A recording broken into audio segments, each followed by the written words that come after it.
Hi, I'm Rob Word. Welcome once again to Way Back on Wednesday. And today we're going to go so far back that it scares me. We're going back to an interview that I did in 1976 or 77, one or the other.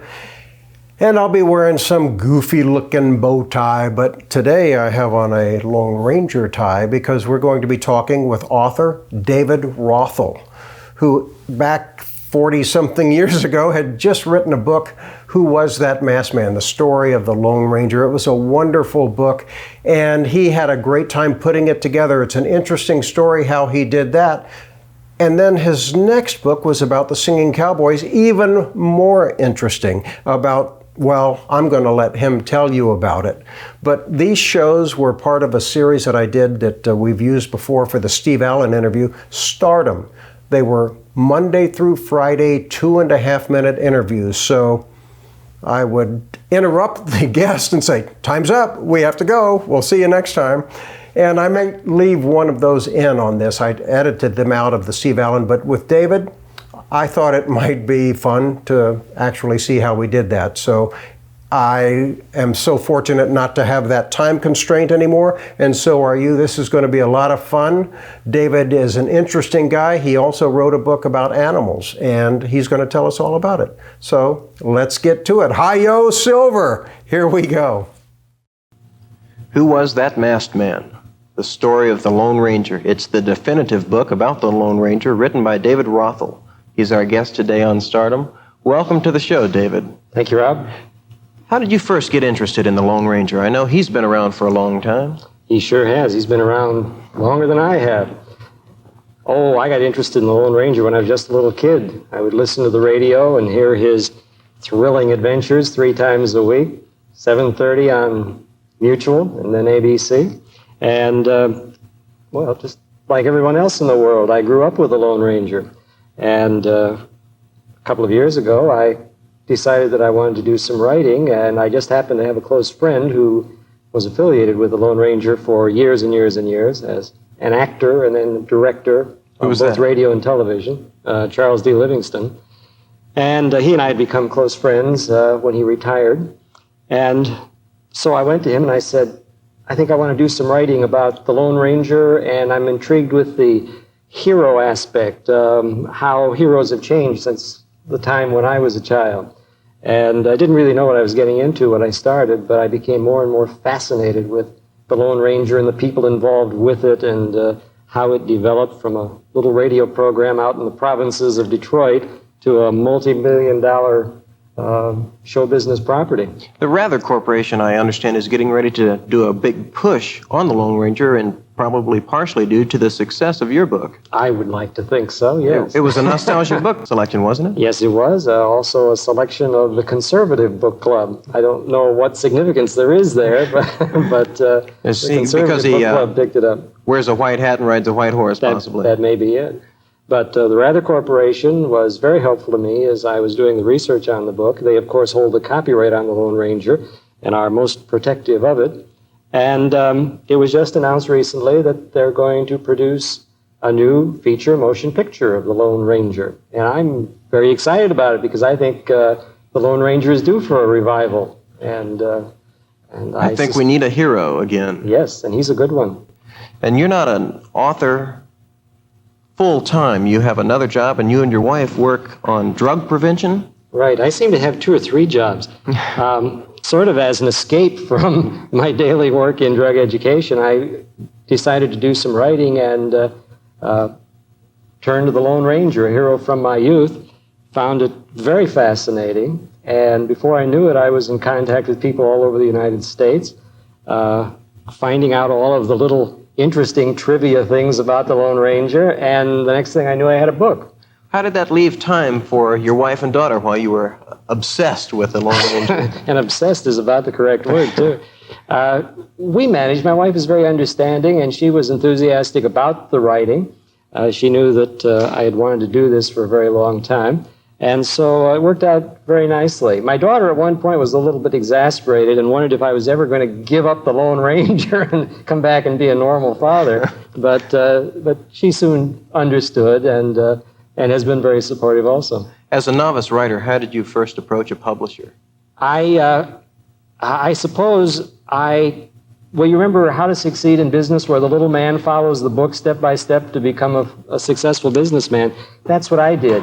I followed the books on how to write a book and get it published, and it worked beautifully. About the third publisher I went to, immediately sent me a contract and said, yes, we want your book, and it was a good publisher. Well, see how easy it is for David Rothel? He wrote a book, bestseller now. Who Was That Masked Man? The Story of the Lone Ranger, and he's got another one coming out called The Singing Cowboys.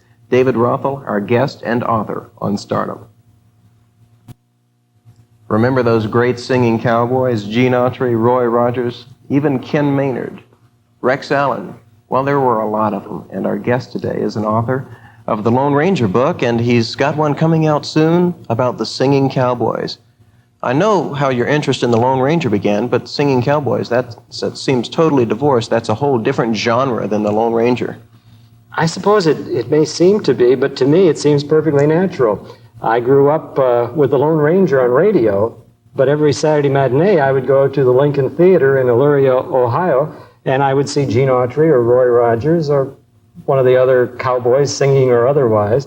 And I suppose Gene Autry was my greatest hero when I was a kid, even bigger than the Lone Ranger.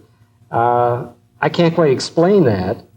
I idolized my big brother Bob, who played professional baseball, and Gene Autry, generally in that order, but I would fluctuate back and forth. I know it must have been quite a thrill to you. You do extensive interviewing for your books to go out and meet Roy Rogers and Gene Autry and spend some time with them. What sort of response did they give to you? I interviewed all of the lesser-known singing cowboys. I have one chapter called The Unsung Singing Cowboys, but never mind about that. Singing off-key? Yeah. Eddie Dean? Eddie Dean, Monty Hale, Jimmy Wakely, Rex Allen. They are, to the people who saw the singing cowboy movies, those names will ring a bell, but not to everyone. Gene Autry and Roy Rogers, well, everyone knows who they are. Isn't it tough to get in to see Autry? I was told that it would be. And consequently, I interviewed all the other singing cowboys before I got to Autry and Rogers. And I finally sent a draft of the Roy Rogers chapter to his agent and said, look this over, would you, and send it on to Roy and see what he thinks of it. This was after many months of frustration trying to get an interview.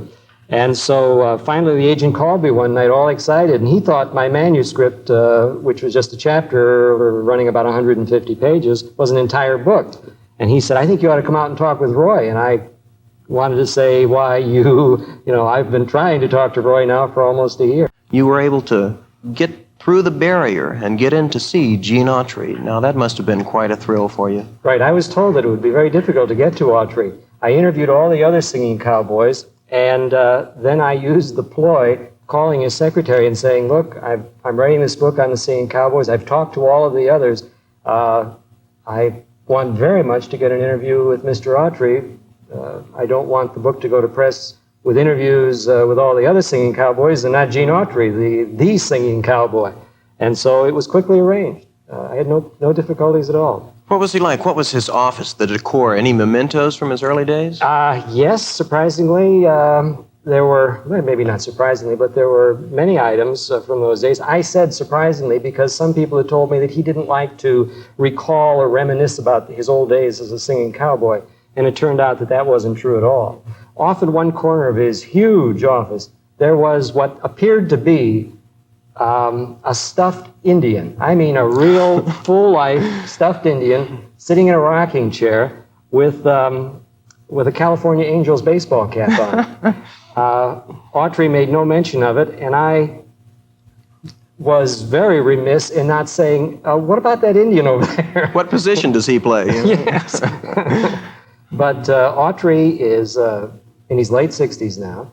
He is still running his empire. He's a multi-millionaire, and he was most gracious to me, answered all of my questions thoroughly, and I just found him to be as wonderful as I thought he was back in the 40s when I used to go see his movies every Saturday. Had he found many discrepancies in the part of the book that you had sent to him? No, minor little things.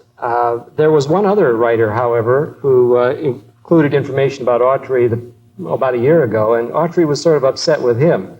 But he didn't find too much that was inaccurate, and then he amplified on many of the things that I had just mentioned briefly in my first draft of the chapter. Well, if your book, The Singing Cowboys, is half as good as your Who Was That Masked Man, the story of the Lone Ranger, we've got something great to look forward to. Thank you, Rob. Your books are extraordinary, and we're looking forward to some new ones, but how does your wife stand it? I know that first one, The Lone Ranger, she probably breathed a sigh of relief when it was over, but then you quickly jumped into The Singing Cowboys, and now you're working on one about animals in films. What's she going to do with you?